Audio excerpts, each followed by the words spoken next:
Државната комисија за спречување на корупција на денешната седница ги одби како неосновани приговорите на СДСМ за вработување и изградба на објекти за време на избори. СДСМ имаше поднесено приговори кои се однесуваа на партиски вработувања во повеќе институции и на изградба на објекти во време на кампања.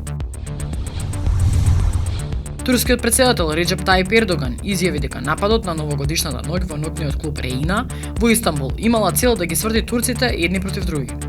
Инаку турската полиција денеска ги блокираше патиштата што водат кон турско-бугарската граница, за да ја спречи можноста напаѓачот да избега преку Бугарија во Европа. Новоизбраните пратеници од изборите на 11 декември до крајот на овој месец до Државната комисија за спречување на корупцијата треба да достават анкетен лист за тоа колкав имот поседуваат, хартии од вредност и побарувања и долгови. Податоците се обврскат на секој пратеник и се информација од јавен карактер.